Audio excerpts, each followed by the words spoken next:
వెంకటేశ్వర స్వామి ఆలయ పాలక మండలి అధ్యక్షులైన బిఆర్ నాయుడు గారి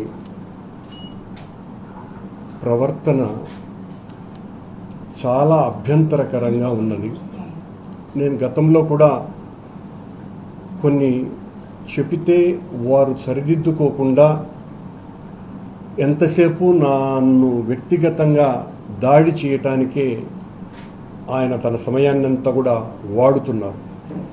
నేను ఏ రోజు కూడా ఆయన మీద వ్యక్తిగత ద్వేషంతో మాట్లాడుతున్నటువంటి సందర్భం ఒకటి కూడా లేదు. ఆయన నేను ఒక్క తప్పు కూడా చేయలేదు, టీటీడీలో అత్యద్భుతంగా మా పాలన నిర్వహింపబడుతోంది అనే ఆయన నిరంతరము మీలాంటి పెద్దలతో అందరితోనూ కూడా ఆయన చెబుతూ ఉంటారు. ఓ 12-13 రోజుల క్రితం గౌరవనీయ అడిషనల్ ఈఓ వెంకయ్య చౌదరి గారి తండ్రి గారైన చలమయ్య గారు పరమపదించటం జరిగింది.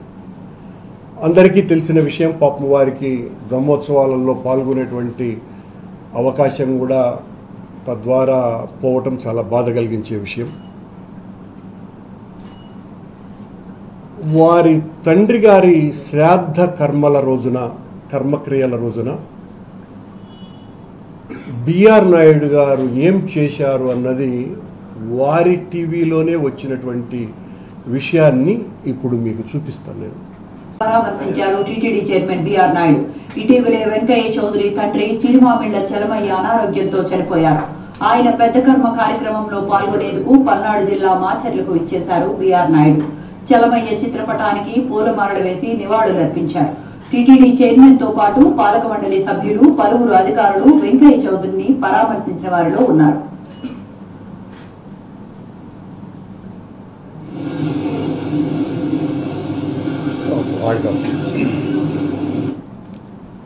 సాక్షాత్తు పరమ పవిత్రమైనటువంటి శంకు చక్రాంకితమైన పవిత్ర భాగవత వస్త్రాన్ని స్వామివారి ఆలయంలో రంగనాయకుల మంటపంలో కప్పేటువంటి వస్త్రాన్ని ఆ శ్రాద్ధ కర్మల సమయాన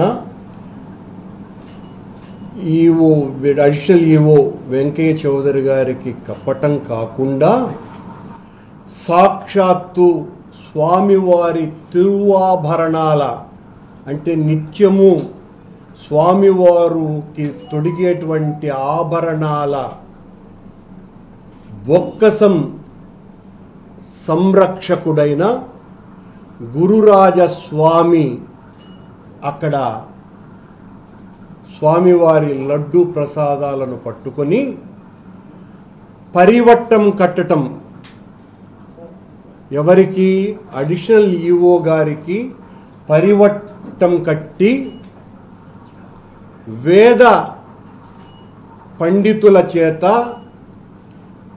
అత్యంత పవిత్రమైన రంగనాయకుల మండపంలో ఏ వేదాశీర్వచనమైతే చేస్తారో ప్రత్యేకించి దేవాలయానికి మాత్రమే ప్రత్యేకమైనటువంటి ఆ వేదాశీర్వచనాన్ని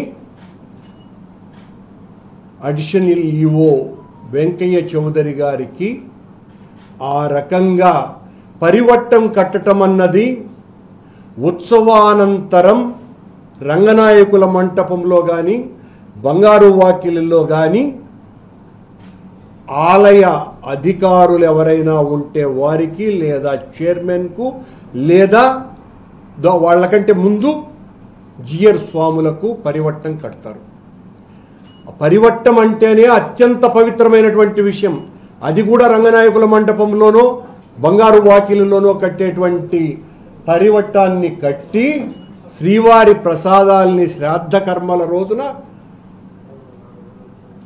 ఆ పవిత్ర వస్త్రాన్ని కప్పి, అది కూడా బొక్కసం ఇన్ఛార్జ్ స్వామివారి నగలని పరిరక్షించేటువంటి బొక్కసం ఇన్ఛార్జ్ పర్యవేక్షణలో ఒకసారి ఇలా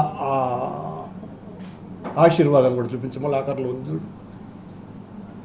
కార్యక్రమంలో పాల్గొనేందుకు పల్నాడు జిల్లా మాచర్లకు ఇచ్చేశారు బిఆర్ నాయుడు. చలమయ్య చిత్రపటానికి పూలమాలలు వేసి నివాళులర్పించారు. టీటీడీ చైర్మన్ తో పాటు పాలక మండలి సభ్యులు, పలువురు అధికారులు వెంకయ్య చౌదరిని పరామర్శించిన వారిలో ఉన్నారు.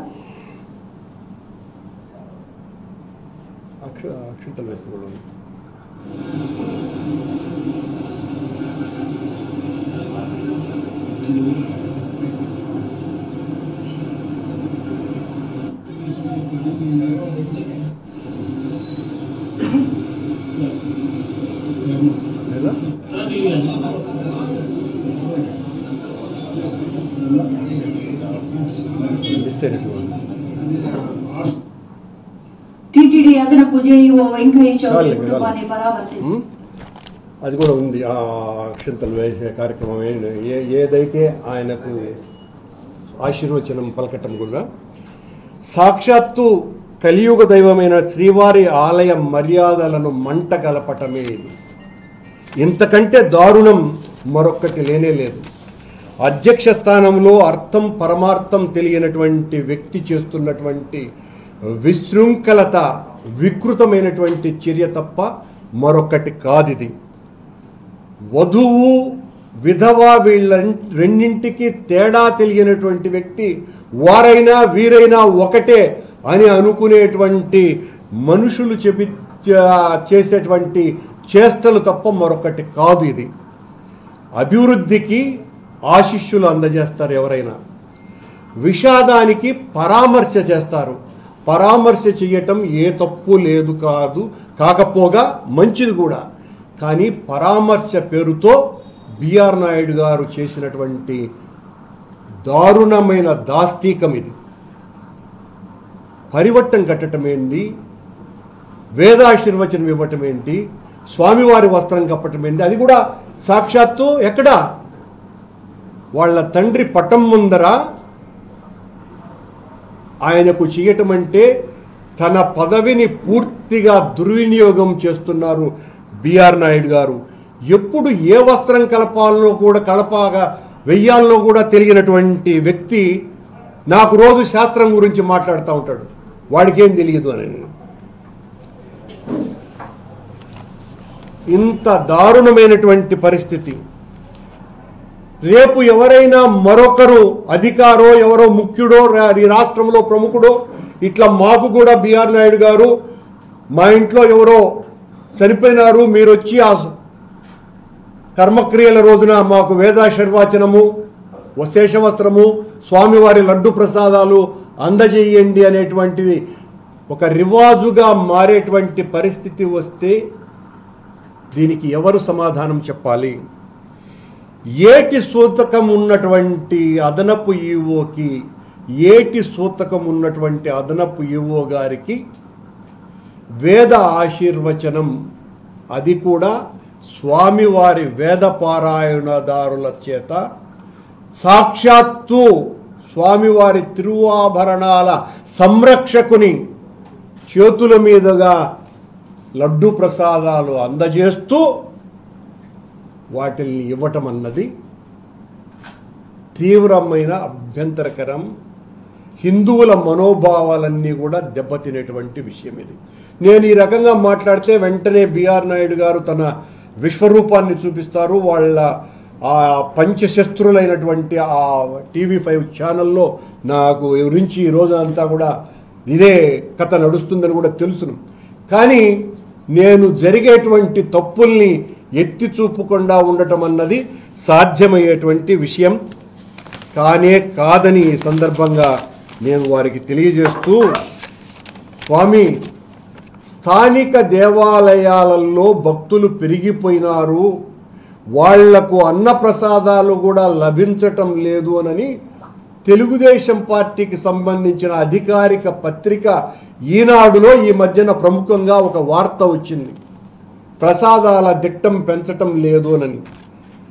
తమరు అధికారులకు ఈ రకమైన ఊడిగం చేయటం మానేసి ఈ దిట్టం పెంచేటువంటి కార్యక్రమం చేయమని సవినయంగా నేను బిఆర్ నాయుడు గారికి విజ్ఞప్తి చేస్తున్నా. అర్హత లేనిటువంటి వాళ్లకు అధికారం ఇస్తే అర్ధరాత్రి గొడుగు పట్టుకోమన్నాడంట. బిఆర్ నాయుడు గారి కార్యక్రమాలు అలాగే ఉన్నట్టుగా చూస్తుంది. నేనేం ఆయన విమర్శించడానికి కాదు. ఎవరైనా చనిపోతే పోయి వేదాశీర్వచనం ఇచ్చి పరివట్టం కట్టుతారండి. ఈ పరివట్టం కట్టడం అనే సాంప్రదాయం ఎక్కడైనా ఎప్పుడైనా మనం చూసామా? మీ పత్రికల వాళ్ళకు కూడా తెలియదు పరివట్టాన్ని గురించి. ఎందుకంటే ఆ లోపల జరిగే విషయాలు తెలియవు కాబట్టి. మీకు అత్యంత ప్రాముఖ్యత ఉన్నతమైనటువంటి విషయం పరివట్టం కట్టడం అన్నది. ఇది బిఆర్ నాయుడు గారు సాక్షాత్తు పాలక మండలి అధ్యక్షునిగా ఉండి స్వామి ద్రోహం, ఇది వెంకటేశ్వర స్వామి ఆలయ ద్రోహం తప్ప మరొకటి కాదిది. వేల సంవత్సరాల సాంప్రదాయాలను సంస్కృతిని ధ్వంసం చేసేటువంటి ధ్వంసునిగా బిఆర్ నాయుడు గారు ప్రత్యక్షమవుతున్నారు. మీరు మా గురించి మాట్లాడడం, మేము ఆలయ ప్రతిష్ట మంట కలిపినామోనని, ఇంతకంటే మంట కలపడం మరొకటి ఉందా అనేటువంటి ప్రశ్నకు సమాధానం చెప్పాలా? సమాధానం చెప్పి నన్ను తిట్టాలా బిఆర్ నాయుడు గారు. అలాగే ఇంకొక ముఖ్యమైనటువంటి విషయం, కోయంబత్తూరులో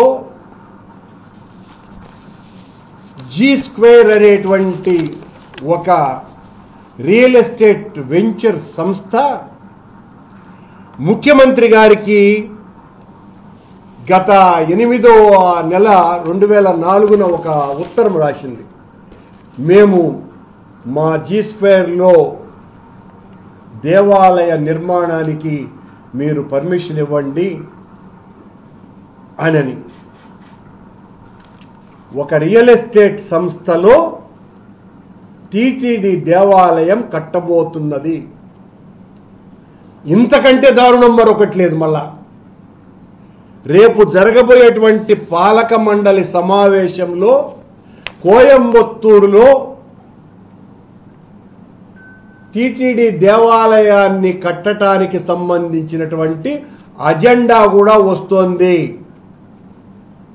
ఓరల్ ఇన్స్ట్రక్షన్స్ ద్వారా ఈఓ గారు చెప్పినటువంటి విషయాలను సంబంధిత అధికారులకు బోర్డు సెల్ 24వ అంశంగా కోయంబత్తూరులో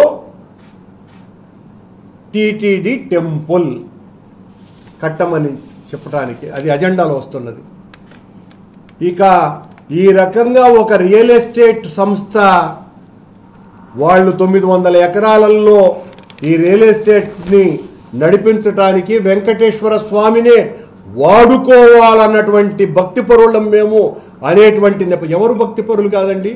ఏ వ్యాపారస్తుడు భక్తిపరుడు కాదు, ఏ సామాన్యుడు భక్తిపరుడు కాదు, ఏ ఉద్యోగస్తుడు భక్తిపరుడు కాదు. ఈ G2 అనేటువంటి రియల్ ఎస్టేట్ సంస్థ తమాషా ఏంటంటే, ఈ రియల్ ఎస్టేట్ సంస్థ ఈ 900 ఎకరాలకు సంబంధించి తమిళనాడు మాజీ బీజేపీ రాష్ట్ర అధ్యక్షుడు అన్నామలై దీని మీద చాలా రగడ చేసి దీని మీద విచారణ జరిపించాలంటే ఈడీ విచారణ కూడా జరుగుతోంది ఆ స్థలం మీద. ఆ స్థలంలో టీటీడీ దేవాలయాన్ని కట్టాలా అన్నటువంటి ఆలోచన చేస్తున్నది టీటీడీ. టీటీడీ కంటే ఇదిగో ఈ బిఆర్ నాయుడు గారు చేస్తున్నారు. బిఆర్ నాయుడు గారు బహుశా G2 రియల్ ఎస్టేట్ సంస్థ భాగస్వాములైనేమన్నా చేస్తున్నారా అన్నటువంటి అనుమానం అందరికీ వస్తున్నది. రేపు హైదరాబాదులోనో, వైజాగ్లోనో, తిరుపతిలోనో స్థానికంగా ఉన్నటువంటి రియల్ ఎస్టేట్ చేసేటువంటి వెంచర్లు వేసేటువంటి ప్రతి ఒక్కరూ కూడా మేము పరమ పవిత్రమైనటువంటి భాగవోత్తమ భక్తులం వెంకటేశ్వర స్వామికి, మా ప్రదేశాలలో కూడా మేము స్థలం ఇస్తాము, వెంకటేశ్వర స్వామి గుడులు కట్టండి అంటే కడతారా? కట్టమని అడుగుతారు కదా. దీనికి సాక్షాత్తు సీఎం కార్యాలయమే ఎలా అనుమతులు ఇవ్వమని చెబుతుంది. బిఆర్ నాయుడు గారి యొక్క ఆంతర్యం ఏంటి అన్నది బయటికి రావాలా. ఆయన ఒకవేళ మేము అజెండాలో లేదు అనేటువంటి విషయం వచ్చినప్పుడు నేను అసలు కాగితం బయటికి తీస్తా ఉంది అనేటువంటి విషయం. ఇప్పుడు ఎందుకులేండి. ఇది పరిస్థితి. మూడవ అంశం, బ్రహ్మోత్సవాలను అత్యద్భుతంగా నిర్వహించినందుకు టీటీడీ పాలక మండలిని, అధికారులని ఏదో మొదటిసారిగానే అత్యద్భుతమైనటువంటి నిర్వహణ జరిగినట్టుగా బ్రహ్మోత్సవాలను ముఖ్యమంత్రి చంద్రబాబు నాయుడు గారు ఒక పెద్ద సందేశం ఇచ్చినారు. కానీ చరిత్రలో ఎప్పుడు ఎక్కడ మన తిరుపతి ఆలయ చరిత్రలో బ్రహ్మోత్సవాల సమయాలలో తొక్కిసలాటలు జరిగినటువంటి సందర్భం ఏనాడు లేకపోగా అత్యంత నిష్ణాతులైనటువంటి ఉద్యోగస్తుల యొక్క కార్యాచరణ ఫలితంగా ప్రతి సంవత్సరము కూడా అవి విజయవంతం అవుతూనే ఉంటాయి. మేమెప్పుడూ కూడా మా పాలనలో బ్రహ్మోత్సవాలు అత్యద్భుతంగా నిర్వహించేసినాము అని దేవుడు జరుపుకునేటువంటి ఉత్సవాలవి, ఆయన చేసుకునేటువంటి ఉత్సవాలవి.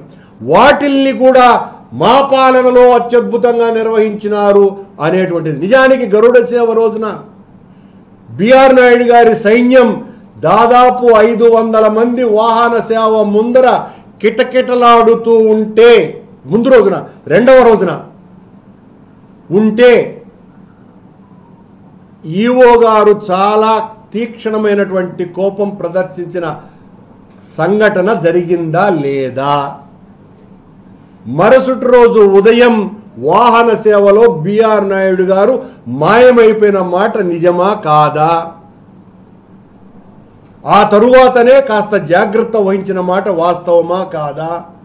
బ్రహ్మోత్సవాలలో గరుడ సేవ రోజున అలిపిరి దగ్గర నుంచి చెక్ పాయింట్ దగ్గర నుంచి మొత్తం తిరుచానూరు వరకు గరుడ వారధితో సహా వాహనాలను అసలు ప్రవేశమే లేకుండా చేసి భక్తులను నియంత్రించినారా లేదా?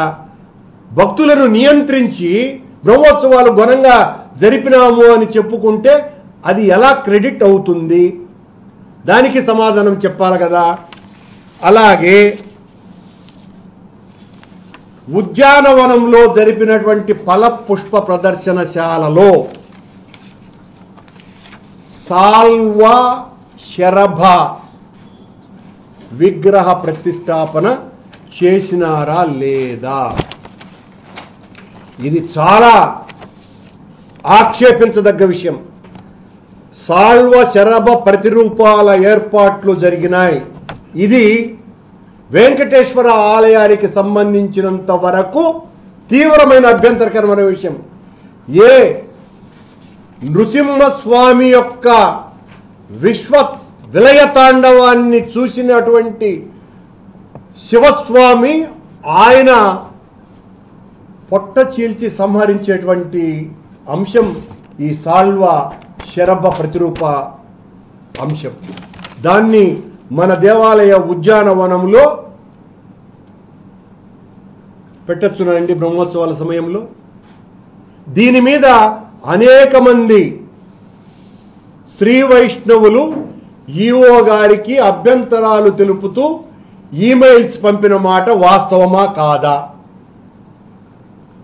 ఇది కూడా బయటికి రావాలా. వాళ్ళ మనోభావాలు తీవ్రంగా గాయపడి ఏంది ఈ రకంగా చేశారే అని చాలా పెద్ద ఎత్తున ఆందోళన చెందినటువంటి సంఘటన కూడా ఉన్నది అన్నటువంటి విషయం గుర్తు చేస్తున్నా. 108 దివ్య దేశాలలో తిరుమల రెండవది. అలాంటి తిరుమలలో ఇలాంటి వైష్ణవ దివ్య దేశాలలో తిరుమల రెండవది, మొదటిది శ్రీరంగం అయితే. అలాంటి చోట ఈ రకమైనటువంటి చర్యలు సమర్థనీయమా? దీనికి కూడా సమాధానం చెప్పవలసినటువంటి అవసరం బిఆర్ నాయుడు గారికి ఉంది అని తెలియజేస్తున్నాం.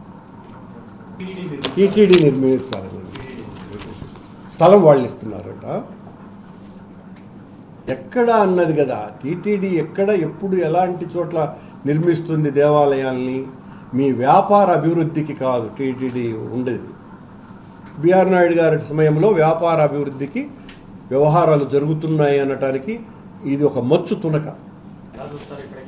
చంద్రబాబు నాయుడు గారు వారి కూటమి మా మీద ఏ ఆరోపణలు చేసి వాళ్ళ ప్రసార మాధ్యమాలలో నిరంతరము మమ్మల్ని దోషులుగా చిత్రీకరించి మా వాళ్ళనందరినీ కూడా తప్పుడు కేసులు బనాయించి జైళ్ళకి కుక్కి వాళ్ళు పొందుతున్నటువంటి వికటాట్టహాసానికి దేవుడిచ్చినటువంటి సమాధానం కూటమి నాయకులే, అందులో ఒక ఎమ్మెల్యేగా నిలబడినటువంటి వ్యక్తే ఫ్యాక్టరీ, నకిలీ మద్యం ఫ్యాక్టరీనే నడుపుతున్నాడు అని ఎంత దాచాలనుకున్నా దాగకుండా దొరికిపోయినాడు. ఈ ప్రభుత్వం అతన్ని ఆ ఫ్యాక్టరీని బయటికి రాకుండా విశ్వ ప్రయత్నం చేసినా ఆగలేకుండా పోయింది. ఈ పరిస్థితి తంబళ్లపల్లిలో దొరికినారు కానీ రాష్ట్రమంతా తెలుగుదేశం పార్టీ నాయకులు చేస్తున్నటువంటి దందా ఇదే. నేను మొదటి నుంచి చెప్తూనే ఉన్నాం, మేము ఈ రాష్ట్రంలో మద్యం ఏరులై పారేటట్టుగా చేస్తున్నారు ఈ కూటమి పాలకులు. వీళ్ళ ఆధ్వర్యంలో ప్రతి గ్రామము, ఈ రాష్ట్రంలో ఉన్న 45,000 గ్రామాలలో బెల్ట్ షాపులు వెలిసినాయి. ప్రతి బ్రాందీ షాపు ఒక బారుగా మారిపోయిందేనని సాక్ష్యాధారాలతో కూడా మేము నిరూపించినాం. అక్కడ అమ్మేటువంటిది 50% పైగా ఇదిగో ఈ జయచంద్రారెడ్డి లాంటి వాళ్ళు అమ్మినటువంటి కల్తీ మద్యంతోమే అక్కడ దొరుకుతోంది. బ్రాండెడ్ ముద్రలు వేసినటువంటి కల్తీ మద్యం కూటమి ప్రభుత్వంలో ఓ సముద్రంలాగా నిండిపోయి ఉన్నది. బ్రాందీ షాపుల నిండా గోదావరికి వరదలు వచ్చినట్టుగా బ్రాందీ బాటళ్లలో కల్తీ మద్యం కూర్చేస్తున్నారు అన్నటువంటి విషయం అందరికీ స్పష్టంగా తెలిసిపోయింది. పట్టుకున్నదే మేము, పట్టుకోనది ఇంకా ప్రతి నియోజకవర్గంలోనూ ఉండాలి. వాళ్ళనందరినీ పట్టుకున్న తర్వాత ఆ మాట అంటే చాలా బాగుంటుంది. పట్టుకోకుండా ఉండలేనంత పరిస్థితి అక్కడ వచ్చింది కాబట్టి దాన్ని అంత అదమాలను అంత అదిమేటువంటి కార్యక్రమాలు చేసిన తర్వాత ఇంకా తప్పని పరిస్థితుల్లో అది దొరికింది. అది కూడా మా వాళ్ళు వైఎస్సీపీకి సంబంధించినటువంటి నాయకులు దాని మీద పెద్ద ఎత్తున గొడవ చేస్తే దొరికినటువంటి విషయం అన్న సంగతిని గుర్తు చేస్తున్నా. ఈ సందర్భంగా ప్రతి నియోజకవర్గంలోనూ కూడా ఇలాంటి small scale industry Telugu Desam Janasena party నాయకులు నడుపుతున్నారు అన్నటువంటి విషయాన్ని చెబుతూ వాళ్ళనందరినీ వెలికి తీసి వాళ్ళనందరి మీద కేసులు పెట్టమని చెప్పండి. అప్పుడు ఖచ్చితంగా కూటమి ప్రభుత్వాన్ని మనస్ఫూర్తిగా అభినందిస్తాం. తిరుమల తిరుపతి దేవస్థానంలో అపచారం జరిగిపోతోంది అని చెప్పి అసత్య అబద్ధపు ప్రచారాన్ని మాజీ ధర్మకర్తల మండలి అధ్యక్షులు భూమన కరుణాకర్ రెడ్డి గారు ఈరోజు తిరిగి ఒక అంశాన్ని లేవనెత్తడం జరిగింది. వెంకయ్య చౌదరి గారు తండ్రి గారు మరణించిన తర్వాత నిన్న పెద్ద కర్మ కార్యక్రమంలో మా టీటీడీ చైర్మన్ బిఆర్ నాయుడు గారు అక్కడికి వెళ్ళిన సందర్భంలో వారికి కప్పినటువంటి వస్త్రం పట్ల, కట్టినటువంటి పరివేటం పట్ల వారు మాట్లాడారు. అయ్యా కరుణాకర్ రెడ్డి గారు, మీకేమైనా కళ్ళు కనపడట్లేదా? ధర్మారెడ్డి గారు వారి కుమారుడు చనిపోయిన తర్వాత టీటీడీ వేద పండితులు వారికి పరివేటం కట్టి ఆశీర్వదించింది మీకు తెలియదా? తెలిసి కూడా ఉద్దేశపూర్వకంగా బిఆర్ నాయుడు గారిని ఇబ్బంది పెట్టాలని చెప్పి ఆచార వ్యవహారాల పట్ల ఏదో జరిగిపోతుందని చెప్పి ఒక అసత్య అబద్ధ ప్రచారాన్ని మీరు భక్తుల్లోకి తీసుకుని వెళ్ళి అక్కడ పవిత్రత దెబ్బతీసే విధంగా మీరు వ్యవహరిస్తూ మమ్మల్ని మాట్లాడడం ఇది మంచిది కాదు. మీరు గతంలో గోసాల నుంచి గోవిందుడి వరకు ఇలాంటి అసత్య అబద్ధ ప్రచారాన్ని మీరు భక్తుల్లోకి తీసుకుపోతున్నారు. ఇది మంచిది కాదు. కరుణాకర్ రెడ్డి గారు, ఇకనైనా సరే మీరు మాటలు అదుపులో పెట్టుకోండి. ఏం జరిగిందో, ఎప్పుడు జరిగిందో అంతా తెలుసు. ధర్మారెడ్డి గారి సమయంలో జరిగింది, అప్పుడు మీరు ఎందుకు మాట్లాడలేదు? ఈరోజు హిందూ ధర్మం, ఆచారాలు, వ్యవహారాలు అంటున్నారు కదా, ఆలయం లోపలే చేయాలి, రంగనాథ మండపం లోపలే చేయాలి, ఆ పరివెట్టం అక్కడ పవిత్రం, అది కట్టకూడదు అంటున్నారే. ఆ రోజు ఎందుకు మాట్లాడలేదు? ఆ రోజు ఎందుకు మౌనం ఉన్నారు? తిరుమల తిరుపతి దేవస్థాన ఉన్నతాధికారులు ఇళ్లలో ఇలాంటి సందర్భాల్లో చేయొచ్చు అని చెప్పి మాకు పూజారులు చెప్పారు. మీకు తెలిసి కూడా ఉద్దేశపూర్వకంగా టీటీడీ ప్రతిష్టతను దిగజార్చే విధంగా మీరు మాట్లాడుతున్నారు. ఇది మంచిది కాదు.